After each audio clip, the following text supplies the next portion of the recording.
रात के इस पैर में भी इतनी मुस्तैदी के साथ बैठे हुए सारे मेरे बुजुर्गों, मेरे काका ताऊ, सारे भाई और छोटे बच्चों, नौजवान साथियों, सबको हाथ जोड़कर नमस्ते। सुनील भाई ने आपको 2-3 बातें बताई, मैं वहीं से बात शुरू करूंगा और फिर आगे की अपनी इस रात में आपके बीच आने के मकसद को हम आपके बीच रखेंगे और फिर आपने निर्णय लेना है कि करना क्या है। आपके खेत के बीज खत्म हो चुके हैं, आपके पशुओं के बीज खत्म हो चुके हैं, आपके इंसानों के, आपके बच्चों के बीज खत्म हो चुके हैं। यानी कि अगली जनरेशन के लिए सबसे बड़ा खतरा अभी आपके सामने मंडरा रहा है, बिल्कुल सामने नजर आ रहा है। उसके बाद आपके साथ एक बड़ा खेल खेला जा रहा है जो आपको मालूम ही नहीं है कि वो इतना बड़ा खेल है कि आप सोच भी नहीं सकते। मैं आपको बताऊं छोटी सी बात कि क्यों फिर रहे हम रात को 12-12 बजे तक आपके बीच में। भाई एक बात सोचो, मेरा गांव फफड़ाना में है, मेरा गांव फफड़ाना है असंध में, असंध हल्के में पड़ता है, असंध ब्लॉक में, करनाल जिले में। मैं रहता चंडीगढ़ में हूं और मैं यहां एलनाबाद में आया हुआ हूं आपके बीच में और रात के 12 बजने वाले हैं। क्या कारण हो सकता है? ऐसी कौन सी चीज है जिसने नींद उड़ा रखी है और आपके बीच आकर के भी बात करने में हमारे को हिचक नहीं हो रही है कि ना भाई बात तो करेंगे, चाहे फिर गांव वाले समझो चाहे ना समझो, चाहे वो उसके ऊपर काम करो या ना करो, ये उनकी मर्जी है। अगर उनको नहीं बताया तो कसूरवार हम, बताने के बाद आगे काम नहीं किया तो कसूरवार वो, फिर कम से कम हमारा पाप तो उतर जाएगा। ये सुनील ने बताया आपको 10-12 साल से लगा हुआ है और पिछले लगभग 24 साल से मैं एजुकेशन सेक्टर में हूं। हम जब इसकी गहराई में गए ना, जिसका नाम है न्यू वर्ल्ड ऑर्डर, किस किस ने नाम सुना हुआ है पहले तो ये बताओ। न्यू वर्ल्ड ऑर्डर, नई वैश्विक व्यवस्था, किसी ने सुना है नाम? हाथ खड़ा करना जिसने सुना है। 1 2 2 3, 3 लोगों ने। हाँ कोई बात नहीं, मतलब ये हो गया कि 3-4 लोगों ने सुना हुआ है नाम, ये हम करते नहीं बना रहे। आपके फोन में, आपका फोन में गूगल है और इंटरनेट है, तो उसमें लिखना मोदी न्यू वर्ल्ड ऑर्डर।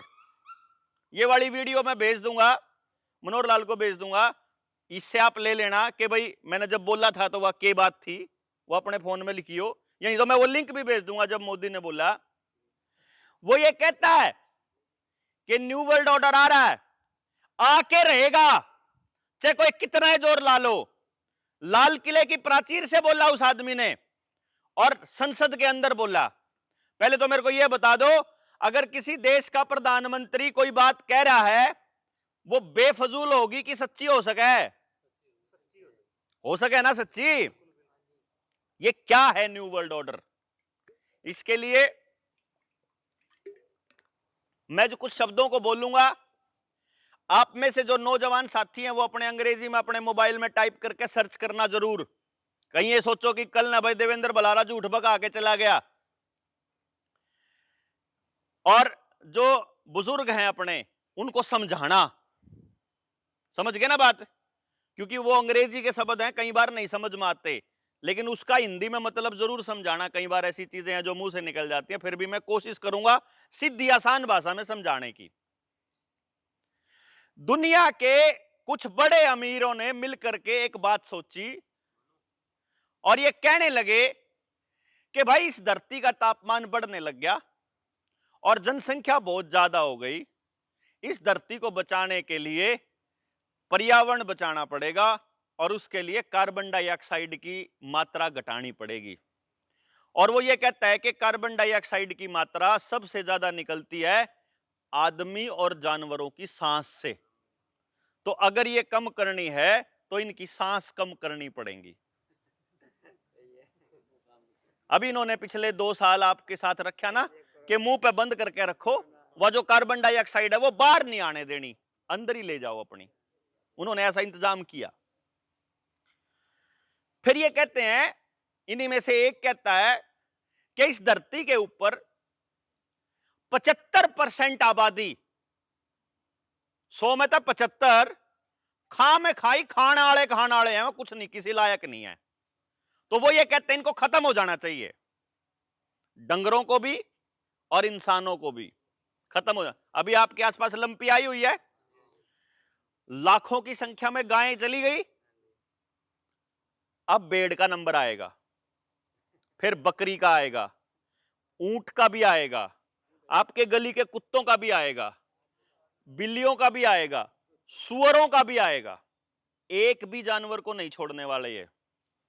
और आप लोगों में से जो पिछले 2.5 साल से एक सर्टिफिकेट कह रहे थे कि सर्टिफिकेट दिखाओगे तो बस में जान देंगे, सर्टिफिकेट दिखाओगे तो स्कूल में जा सके, किस चीज का सर्टिफिकेट था वो? है ना, वैसलीन वाला। भाई वैसलीन लगवाओगे तो कहीं भी जा सकते हो। वैसलीन क्यों बोल रहा हूं मैं?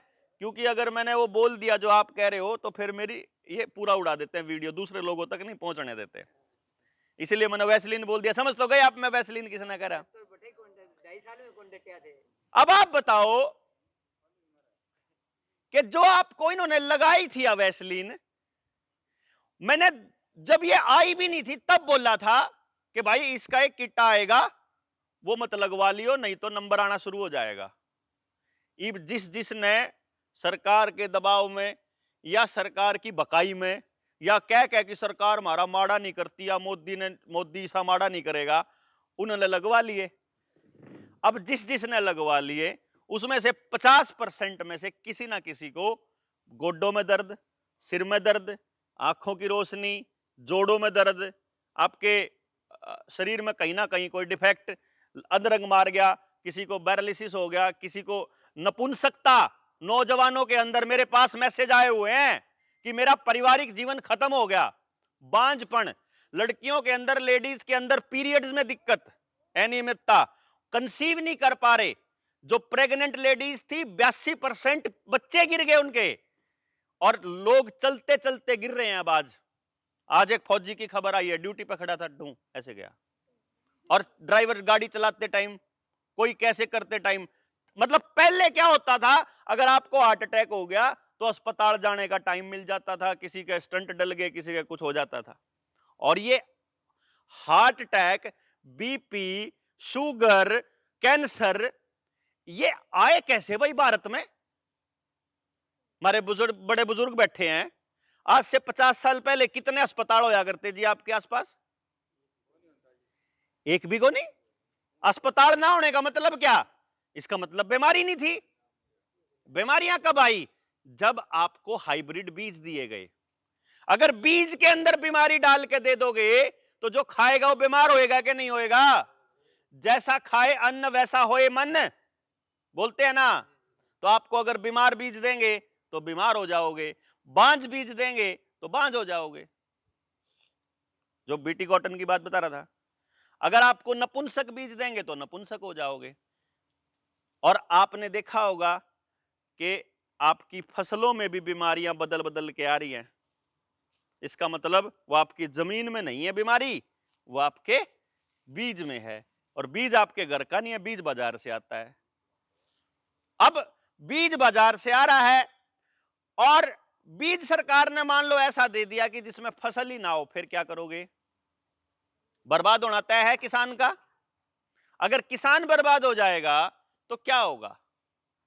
तो एक काम होगा, जो उनका टारगेट है, इसका नाम सुन लेना, याद रखना, ये नाम बार बार आएगा अब आगे आपके। एजेंडा 2030 किस किसने सुना है?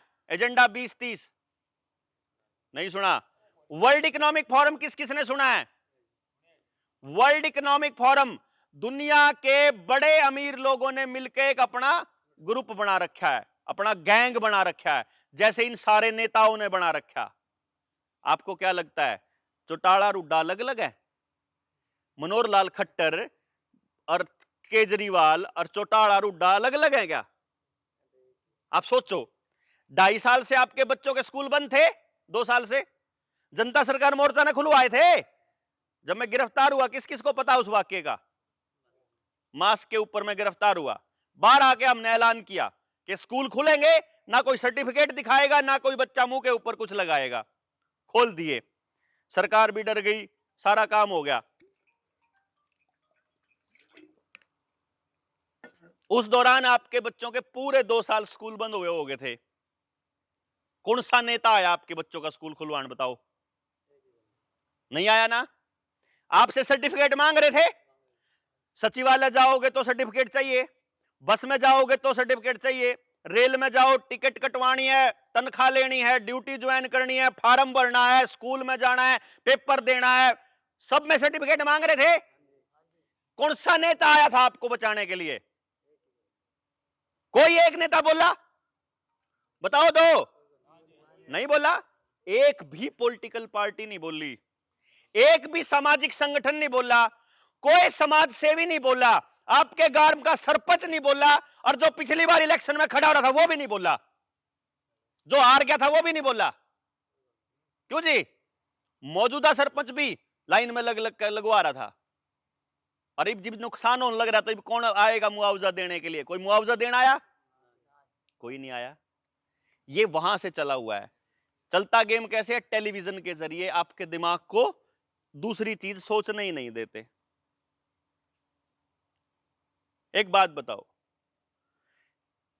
आंख बंद करो सारे, एक मैं छोटी सी बात बताऊंगा, आंख बंद करो, कर लो एक बारी, मेरी बात को सुनना, सिर्फ जो मैं कहने चाह रहा हूं।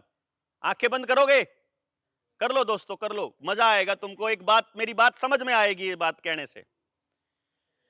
मन मन में एक बात सोचो कि 2 भाई हैं, या 2 दोस्त हैं, या 2 दुश्मन हैं, 2 लड़के हैं, मतलब वो ऐसे ही कहीं चौक के ऊपर बैठे हैं और उनके बीच में लड़ाई हो जाती है। एक जने ने ठाके दूसरे के डंडा मारा खींच के, और उसके लहू आ गए और वो हड्डी टूट गई।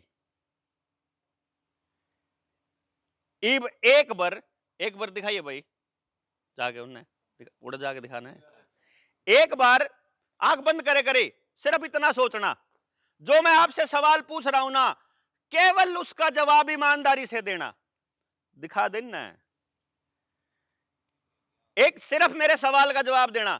आंखें बंद करे एक बार वो जने हाथ उठाओ जिन्होंने ये दिमाग में इमेजिन करा था, फिल्म बनाई थी कि उसकी टांगा पे मारा। किस किस ने लगा कि उसकी टांगा पे मारा था लठ डंडा? किसी ने सोचा था ऐसा? किसी ने सोचा सिर में मारा था? कहां मारा था? तो हाथ खड़ा करो जिसने सोचा सिर में मारा। जिसने सोचा टांगों पे मारा वो करना। टांगों पे भी सोचने वाला होगा पक्का, एक आधा। 1 2 3 4 5 हैं। कमर पे भी सोचा किसी ने? किसी ने सोचा? कोई हाथ खड़ा करेगा कमर वाला? अच्छा, लहू किस किस ने आया देखा? दिमाग में ही देखा। अच्छा देखो, मैं ये क्या कहना चाह रहा हूं, मैंने ये नहीं कहा कि कहां मारा, मैंने तो नहीं कहा था ना कहां मारा, मैंने ना ये बताया टांग पे मारा कि सिर पे मारा कि कमर पे मारा, लेकिन आपने देख लिया कहां मारा। मैंने केवल इतना कहा था कि एक जने ने डंडा उठा के दूसरे का मारा। ये कह रहा हूं, अगर आप सुनते हो या अगर आप किताब से पढ़ते हो तो आपकी सोचने की क्षमता बढ़ती है, आप अपनी मर्जी से सोच सकते हो। लेकिन अगर टेलीविजन में मारता हुआ दिखा दे, उस तक आगे सोच सको आप? जो ने दिखा दिया। इसका मतलब क्या होता है? टेलीविजन का मकसद ही यह है कि आपको अपनी मर्जी से सोचने नहीं देना है। आपका जोन सा बच्चा मोबाइल पे ज्यादा गेम खेलता है, या जो बच्चा मोबाइल पे ज्यादा यूट्यूब देखता है, या ज्यादा कोई भी वीडियो देखता है, उस बच्चे को किताब के अंदर बिल्कुल इंटरेस्ट नहीं बनेगा। वो बच्चा अपने माँ बाप की बात बिल्कुल नहीं मानेगा। वो बच्चा कोई भी काम लंबे समय तक नहीं कर पाएगा। ऐसा होता है ना? ये क्यों होता है? क्योंकि आपकी ये जो पिट्यूटरी ग्लैंड है, ये खराब करता है, ये इसके ऊपर अटैक करता है। और ये जो ग्लैंड है, आप छोटे होते हमारे बुजुर्ग क्या करते, यहां मत मारा, कागे पे नहीं मारना, कागे पे, है ना, छोटा दिमाग हुआ, कागा, तालू बोले जिन्हें, वो पिट्यूटरी ग्लैंड होती है, वो आदमी को सोचने समझने की क्षमता देती है। इस पे अटैक नहीं करना होता, नहीं तो आदमी का बच्चा सारी उम्र सोच नहीं पाता। और टेलीविजन का यही काम है, बिना मारे इसको खत्म करना। मोबाइल का यही काम है।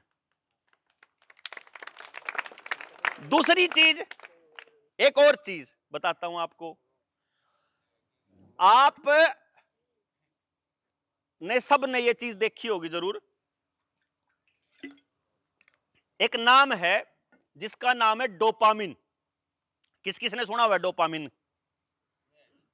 सुना है? डोपामिन एक हमारी बॉडी के अंदर निकलने वाला रस होता है। जैसे हम हाइट बढ़ती है उसका रस अलग हुआ है, मोटापा के अलग हुआ है, गोरे रंग का अलग हुआ है, काले का अलग हुआ है। मतलब हमारे को, हमारे शरीर में हर एक्टिविटी के लिए, हर क्रिया के लिए रस निकलते हैं, कोई ना कोई एंजाइम। खाना खाते हैं उसको पचाने के लिए अलग, मुंह में जब खाना खा रहे हैं तो लाड़ आ जाएगा उसने मिक्स होने के लिए। ऐसे हर शरीर के हर अंग के अंदर वो रस निकलते हैं। जब भी हम कोई अच्छा काम करते हैं, जब भी हमें ये किसी का भलाई करी, या फिजिकल एक्सरसाइज करी, या खेले, या फिर गंडासे में जैसे अपन नार काटा करते, या खेत में काम करा करते कसी चला के, पसीना पसीना आया, एकदम बढ़िया फील करेंगे। जब बढ़िया महसूस करते हैं ना, उस टाइम डोपामिन रिलीज होता है, मतलब हमें अच्छा लगता है। जब हम मोबाइल देखते हैं तो मोबाइल के अंदर, जब हम मतलब मोबाइल को देख के जब गेम खेलते हैं और उसमें जीतते भी हैं, गेम खेला उसमें पॉइंट बने, तो पॉइंट बने तो हमें लगा मजा आया, भाई मजा आया, तो डोपामिन निकला। फिर वो बोलेगा बच्चा, पापा बस 5 मिनट के लिए दे दो, 5 मिनट खातिर ले लेगा वो मोबाइल ने, डोपामिन निकला। अगली बारी उतना ही डोपामिन, मतलब उतनी देर में, 5 मिनट में कम डोपामिन निकलेगा, लेकिन उसने तो ज्यादा चाहिए, तो उसके लिए ज्यादा समय लगेगा। यानी कि आपका बच्चा 5 मिनट से शुरू करेगा और फिर आधा घंटा, फिर 1 घंटा, फिर ऐसा टाइम आ जाएगा कि अगर मम्मी पापा उसको ना रोके तो सारा सारा दिन भी फोन पे लगा रह सकता है वो, क्योंकि उसका वो डोपामिन, उसको मजा आ रहा है। एक टाइम ऐसा आएगा जब वो डोपामिन रिलीज होना बंद हो जाएगा टेलीफोन से।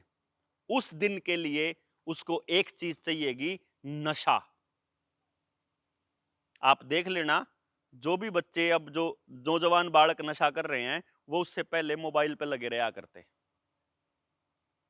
और ये बात सरकार को भी पता है, ये बात आपको भी पता है, और ये बात उन लोगों को भी पता है। इसीलिए तड़ीपार ने अडानी के साथ मिलके हीरोइन की तस्करी करी थी। 27,000 करोड़ की हीरोइन तब मंगाई थी, और उससे पहले भी मंगवा चुका है वो।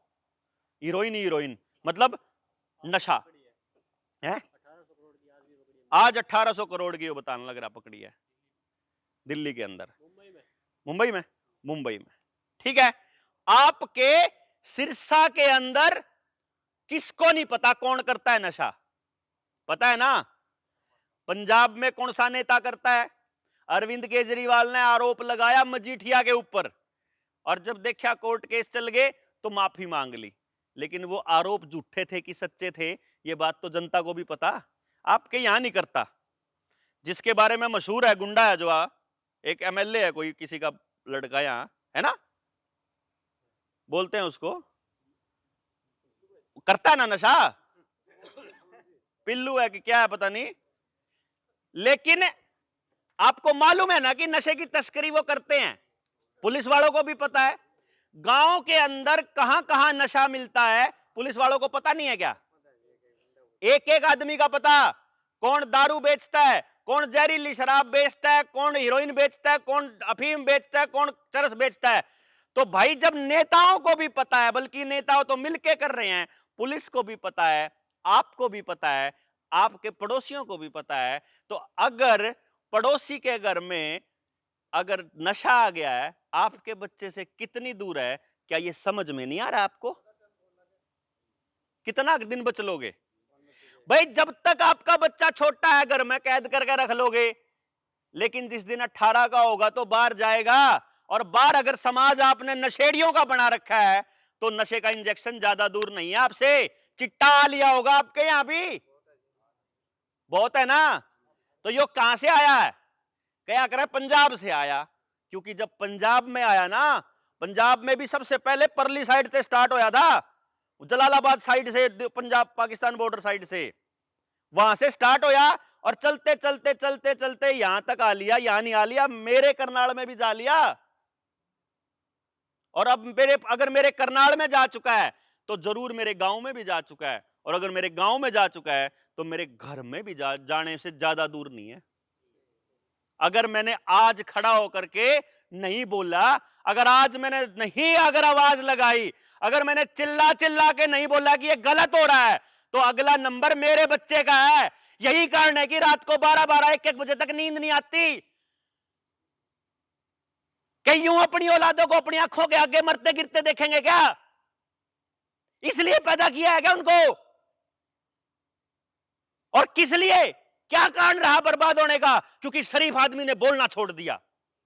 इसलिए लुच्चे गुंडे बदमाश हरामजादे वो जाकर बैठ गए विधानसभा लोकसभा के अंदर, और शरीफ आदमी अपनी औलाद को, तू बेटा घर आ जा, तू तो घर बैठ, तने जरूरत नहीं है लड़ने की, लड़ेगा तो कोई और तुम्हारे लिए, और बर्बादी होएगी तो गाली देंगे घर में बैठ के, खड़े होकर के चिल्लाएंगे नहीं।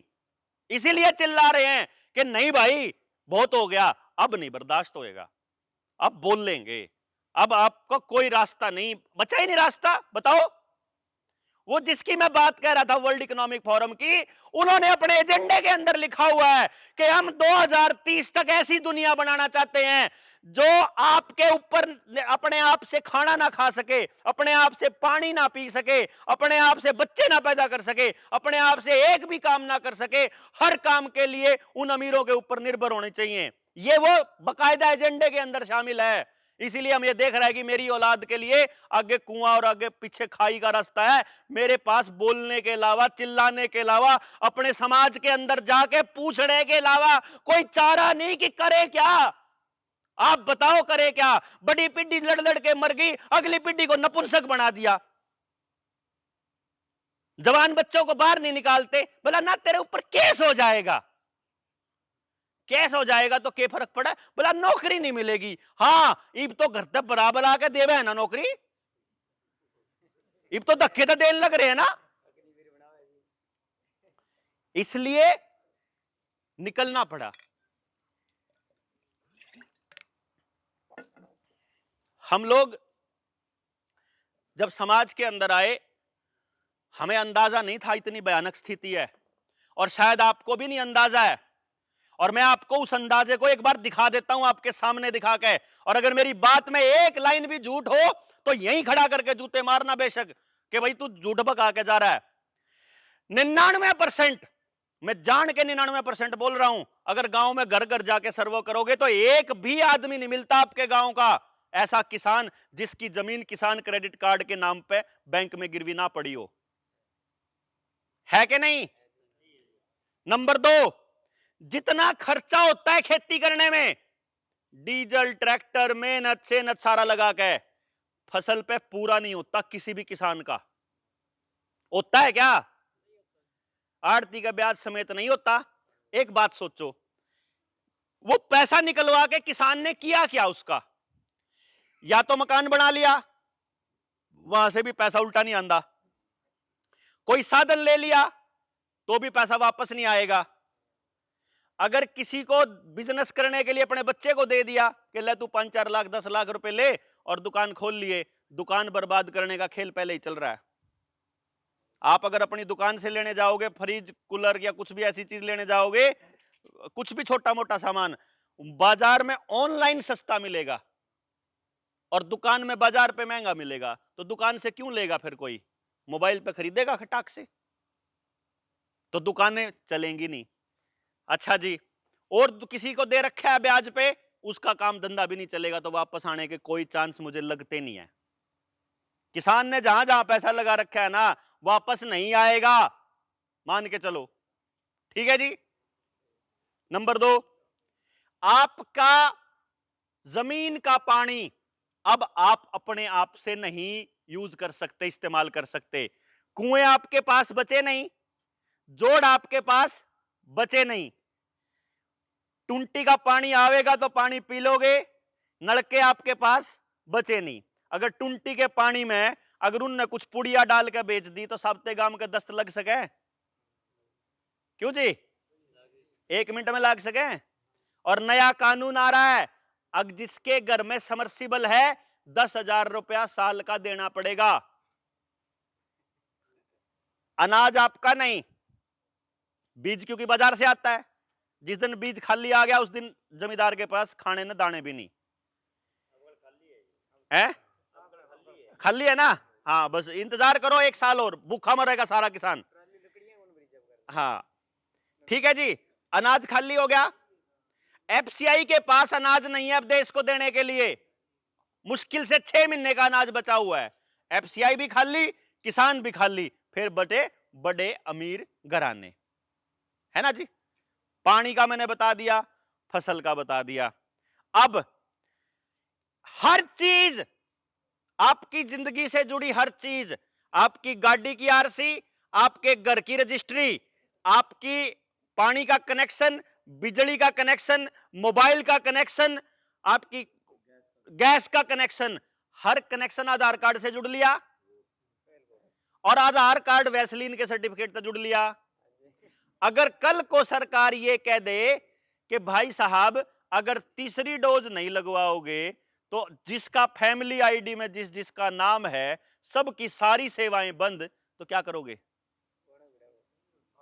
लगवाना पड़ेगा, ऐसा बोल रहे हो? क्यों खड़ा होकर लड़ाई क्यों नहीं लड़ सकते? इजड़े हो लिए हम कि हम ताड़ी बजा के न्यू कहना पैसे दो। अगर अपनी औलाद को लड़ना नहीं सिखाएंगे तो आपके बच्चों के लिए ये टाइम आने वाला है, ये पीढ़ी लड़ने वाली आखिरी है। किसान आंदोलन में अगर आप लोग गए होते और आपने देखा होता तो 40 साल तक बड़ी उम्र के लोग थे, छोटे नहीं थे। तो अगली औलाद को अगर लड़ना नहीं सिखाओगे तो क्या बचा? कुछ भी नहीं। आगे देखो, अभी बीमारियां होने लगेंगी समाज के अंदर। Heart attack, cancer, diabetes, kidney, liver बहुत ज्यादा स्पीड से बढ़ेंगी। बहुत, अभी तो शुरुआत है। 2025 तक आपके गांव का आधा गांव ऐसे बीमार पड़ा होगा और इलाज कराने के लिए उसके पास पैसे नहीं होंगे। और आपकी जमीन नीलाम हो चुकी होगी बैंकों पे, और उसके लिए सरकार ने लैंड बैंक बना रखा है। लैंड बैंक बना रखा है, पता है ना लैंड बैंक का कानून? अगर जिसका परिवार पूरा खत्म हो जाए तो उसके रिश्तेदारों को जमीन नहीं जाएगी। अब जमीन सरकार के पास जाएगी। आपके पंचायत की और आपके अपने गांव की जितनी भी सामूहिक जमीन थी, चाहे वो श्यामलात की हो, जंगलात की हो, आपके शुगर मिल की हो, पावर हाउस की हो, जोड़ की हो, स्कूल की हो, अस्पताल की हो, कोई भी जमीन हो, सारी की सारी जमीन अब सरकार कब्जा करने लग रही है। पता लग गया होगा? हाँ, सारी लेंगे उल्टी, टेंशन ना लो। अगर जब समझ में आ गई आप लोगों के, अब आप देखो सरकारी स्कूल बचे नहीं और जमीन छोड़ी नहीं, और आपके जमीन पे भी लोन है, खेताड़ी पे भी, और घर वाली जमीन लाल डोरा तोड़ के उस पे भी मकानों की भी रजिस्ट्री होगी, और रोज फोन आने लग रहा है घराड़ी पे भी लोन ले लो। आंदा होगा फोन है, सबके घर पे फोन आना, घर पे भी लोन, घराड़ी पे भी लोन, खेताड़ी पे भी लोन, डंगर पे भी लोन, ट्रैक्टर पे भी लोन, मोटरसाइकिल पे भी लोन, कार पे भी लोन, आदमी पे भी लोन। बचा क्या? और कमाई जीरो। ठीक है जी। अब गांव की जमीन भी नहीं बची, अपनी जमीन भी नहीं बची, स्कूल भी नहीं बचा, सरकारी कोई संस्था भी नहीं बची, तो आपके बच्चे गुलाम नहीं होंगे तो क्या होंगे? नहीं? तस्वीर दिख रही है सामने और है, दिखा दी ना। अब रास्ता क्या है? सबसे बड़ी बात, सबसे बड़ा सवाल देखो, अगर ये तो समझ में आ गया हो कि असलियत में नींद उड़ाने वाली बात है, तो भाई गांव उठाना पड़ेगा, घर घर जाके बुलाना पड़ेगा। आप लोग रात को 12-1 बजे तक भी अगर इतने लोग बैठे हो ना, मैं सल्यूट करता हूं आपको, सलाम करता हूं आपके लिए, जोरदार तालियां बजाए। लेकिन गांव को अगर नहीं पता होगा ना कि कितनी बड़ी लड़ाई है, तो लड़ाई जीत नहीं पाएंगे, चाहे वो सामने ना आओ। जैसे बहुत सारे लोग किसान आंदोलन में गए नहीं, लेकिन उन्होंने चाहे एक गिलास दिया, वो अपना दूध डाला ड्राम के अंदर, लस्सी डाली, अपना सहयोग दिया, भाई जो तुम कर रहे हो ना ठीक लड़ाई लड़ रहे हो। लेकिन उससे बात बनेगी नहीं। जो गांव का मजदूर तबका है, उसको कोटे से राशन मिला करता, पहले उनका तेल काट दिया, अब आजकल उनके गेहूं काट दिए, अब सिर्फ चावल बचे हैं, वो भी कट जाएंगे। गैस के सिलेंडर छोटे करने वाले हैं, आपको घरों में पाइपलाइन के जरिए पहुंचाने वाले हैं। मीटर बिजली के वो लगने वाले हैं, चिप वाले, आधार कार्ड के साथ जुड़ने वाले। हमने हमारे करनाल के अंदर बिल्कुल सरकार से विरोध करके बैन कर दिया। 4 दिन हो गए हैं, रोज एसडीएम एसडीओ आन लग रहा है, रोज गांव का गांव इकट्ठा होता है कि नहीं लगेगा, मतलब नहीं लगेगा। 12-15 लगा दिए थे, सारे पाड़ पाड़ के फेंक दिए, फूक दिए, नहीं लगेगा, जला भी दिए कि नहीं हम नहीं लगाएंगे। आपकी किसी चीज को मानने से इनकार कर देंगे हम, क्योंकि तुम सारा प्रोपेगेंडा रच रहे हो।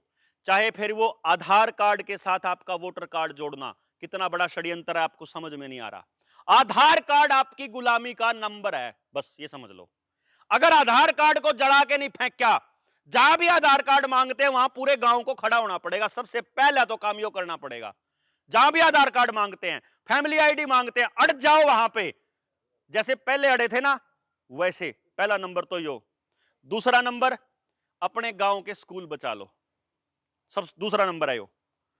चाहे जो मर्जी करना पड़े, क्या कर सकते हो मैं उसका तरीका बताता हूं। गांव का जो आदमी है वो अपनी कमाई का एक बहुत बड़ा हिस्सा अपने बच्चों की पढ़ाई के ऊपर लगाने लग रहा है, ठीक है ना जी। अपनी कमाई का एक बड़ा हिस्सा उसकी पढ़ाई पे लगा रहा है, और उसकी पढ़ाई पे खर्च करने का नतीजा मैं आपको बताता हूं कितना पैसा खर्च करता है। मैंने गांव के अंदर रिसर्च करी थी, घर घर जाके। 4000 जनसंख्या वाले गांव में, 4,500 जनसंख्या वाले गांव में 1350 बच्चा गांव से बाहर पढ़ने जाता है, रोज बस में बैठ के। सवेरे 6 बजे जाता है, रोज शाम को 6 बजे आता है। 4-5 स्कूल हैं, आप देख लो, आपके बच्चे भी अगर गांव से बाहर पढ़ने जाएंगे तो वही 4-5 स्कूलों में जाते हैं पढ़ने। क्यों जी? हाँ, जहां भी बाहर जाता है वो स्कूल फिक्स है कि इसमें जाओ है कि इसमें जाओ है कि इसमें जाओ है। 5-6 स्कूल है, बस उसी में जाओ है। 53 लाख रुपया हर महीने का 5 स्कूल मालिकों की जेब में जा रहा है। मैं उस 4000 के गांव की बताऊं, आप अपने गांव का हिसाब लगा लियो। मैं उस गांव का बताऊं, 53 लाख रुपया महीने का, साल का लगभग 6 करोड़ रुपया। 5 साल में कितना हो गया? 30 करोड़। मैंने 5 साल का रिकॉर्ड उठा के देखा, 30 करोड़ रुपया 5 लोगों की जेब में डाल के पूरे गांव के हिस्से में 2 नौकरी आई। आप अपने 8 साल में बताओ आपके गांव में कितनी नौकरी आई?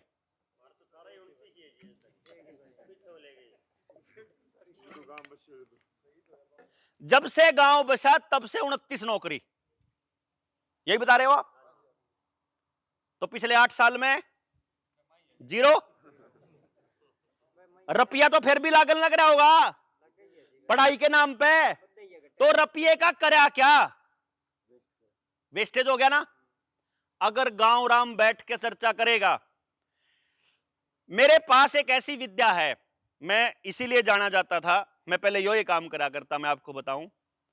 मैं 3 साल की उम्र के बच्चे को ये बता सकता हूं, 3 से लेके किसी भी उम्र के, कि इस बच्चे के पास क्या टैलेंट है।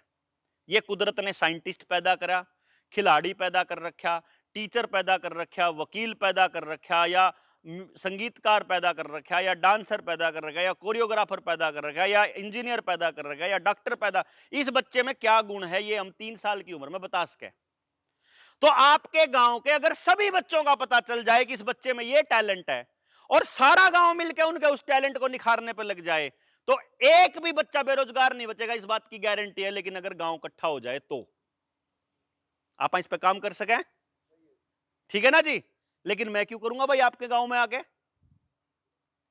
ये तो आपको ही करना पड़ेगा ना। तो आप अपने गांव के नौजवान बच्चे हमको दोगे, हम उनको ट्रेंड करेंगे, आपकी खेती बिना पेस्टिसाइड के, बिना बीमार हुए, इसका इलाज सुनील बताएगा। इसके काम करता है, पहली बार पूरी पैदावार बिना किसी केमिकल के, आपका एक दाना कम नहीं होने देंगे खेत में, इसकी गारंटी ये लेता है।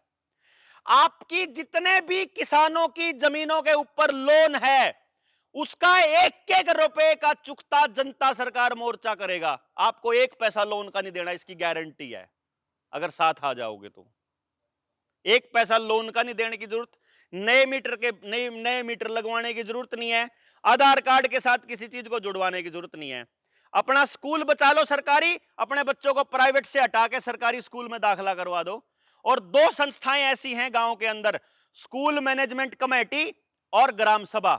सरपंच की जरूरत नहीं है, ग्राम सभा इतनी बड़ी ताकत है, मुख्यमंत्री के आदेश को भी पलट सकती है।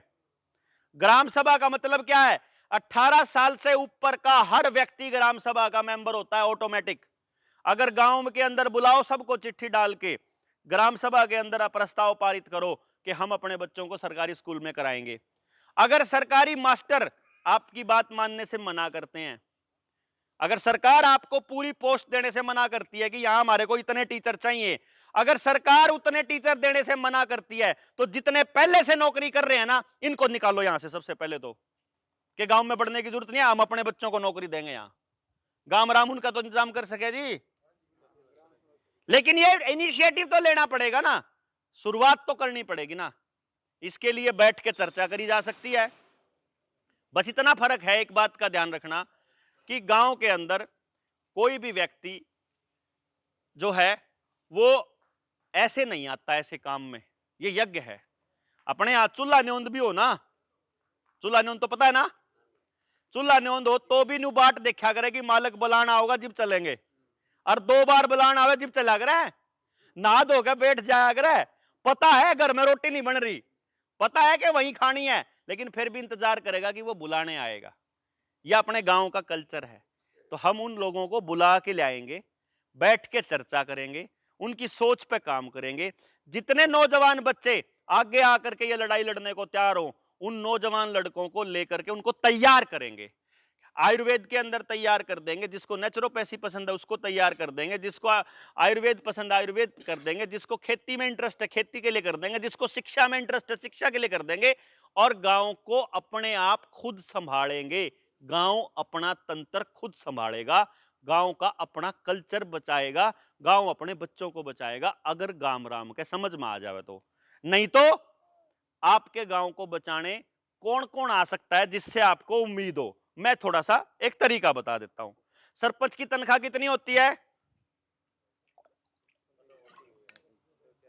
सरपंच की तनख्वाह होती है 4,000 रुपए, महीने का 4,000, साल का 48,000, यानी 50,000 ले लो। 5 साल में कितना कमाया उसने? 2.5 लाख। जिस सरपंच को 2.5 लाख रुपए मिलेंगे 5 साल के टेन्योर में, वो सरपंच 10 लाख रुपए कमा के ईमानदारी, 10 लाख रुपए खर्चा करके ईमानदारी से काम कर देगा के? नहीं कर सकता ना। जिस एमएलए को, हाँ वो तो खर्चा ही है, जिस एमएलए को अपनी जो 5 साल की तनख्वाह है उससे 5 गुना 10 गुना अपने हल्के में खर्च करना पड़ जाए, वो आपके लिए काम करेगा क्या? पार्लियामेंट का मेंबर करेगा क्या? फिर और कौन बचा फिर आपके लिए करने वाला? फिर किसने जरूरत है आपके लिए करने की? आपका मास्टर, उसने तनख्वाह मिला है, वो रोज आवे चला जावे, उसने कोई मतलब नहीं। माँ बाप अपनी दिहाड़ी करे, पैसे कमा के दे दे स्कूल वालों, तो उसने फुर्सत नहीं। सरपंच, उसने जरूरत नहीं। एमएलए एमपी, उन्हें जरूरत नहीं। मुख्यमंत्री प्रधानमंत्री, उसने टाइम नहीं। फिर कौन करेगा भाई आपके गांव के लिए? ये तो गांव के शरीफ आदमी, अमीर आदमी, गरीब आदमी, सबको मिलकर करना पड़ेगा कि नहीं? जो जितना सहारा लगा सकता है, जो जितना सहयोग कर सकता है, आपस में मिलकर ही होगा, और कोई रास्ता नहीं है गांव बचाने का। नेक्स्ट 16 तारीख को, अगले महीने की अक्टूबर की 16 तारीख को हमने एक मीटिंग रखी है रोहतक के अंदर, जिसमें हम ट्रक ड्राइवर जो ये चालान काट रहे हैं रोज की रोज इनका, जो ये अस्पतालों में इलाज नहीं मिलता इनका, जो ये जबरदस्ती टेस्ट कर रहे हैं इनका, जो ये स्कूल के बच्चों की सत्यानाश होने लग रहा है इसका, जो ये पोस्ट नहीं दे रहे हैं स्कूल के अंदर, टीचर्स नहीं दे रहे हैं इसका, और समाज के अंदर मौजूद लगभग हर मुद्दे को उठाने का काम करेंगे। आप लोग उसके लिए इनवाइटेड भी हो।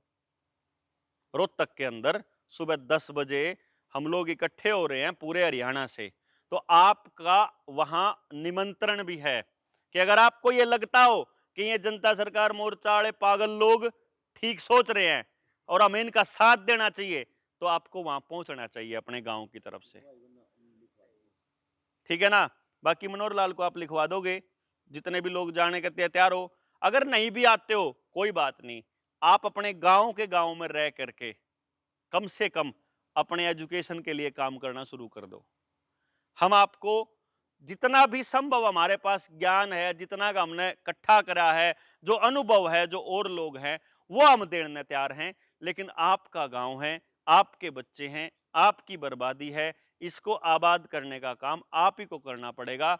बाहर से कोई आदमी नहीं आएगा, और अगर बाहर से कोई आदमी आके कहता है कि मैं बचाऊंगा आपके गांव को, तो न्यू समझ लियो सबसे बड़ा ठग है वो।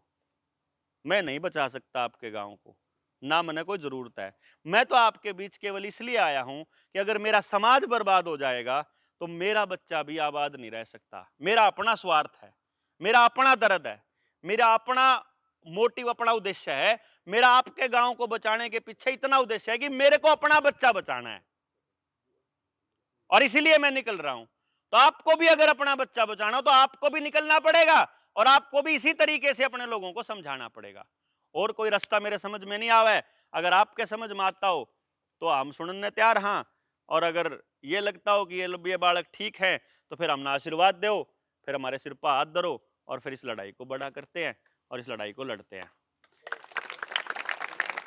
मार लेना।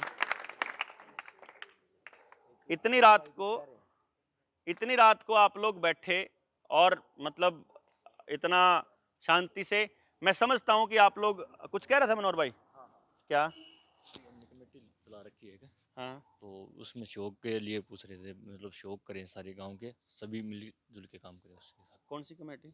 हमारे मतलब नौजवान साथी हैं, हाँ, तो गांव के लिए चला रखे, पेड़ पौधे लगाए हैं, मतलब हर काम आगे होके कर रहे हैं वो। देखो, पेड़ पौधे, गांव को अगर बात समझ में आ गई ना, तो जब हम बैठ के चर्चा करेंगे ना, मैं आपको बताऊं, एक कमेटी बनी हुई मान लो कह रहे हैं, उस कमेटी को, विजन को अगर अपना बड़ा करते हो, तो हम आकर के वहां से, चंडीगढ़ से आपका समर्थन करने के लिए आएंगे। आपको अपनी जंगलात की जमीन दोबारा से वो बनानी पड़ेगी, बचानी पड़ेगी, जंगल अपने जोड़ भी बचाने पड़ेंगे, अपने वापस अपने गांव की उस परंपरा को जगाना पड़ेगा। मैं ये नहीं कहता हूं, जो अच्छी अच्छी परंपराएं हैं वो बचानी पड़ेंगी अपनी। जैसे ये पोली हाउस थे, इन्होंने ऐसा काम कर दिया, हर मौसम में हर सब्जी हर फल देने लग गए ये लोग। आपका शरीर खराब होएगा ही होएगा। किस मौसम में क्या खाना है, हमारे पुरखे कितना बता के गए। जैसे सामण चला करता, पूड़े गुलगुले सुहाड़ी परमानेंट रहा करता।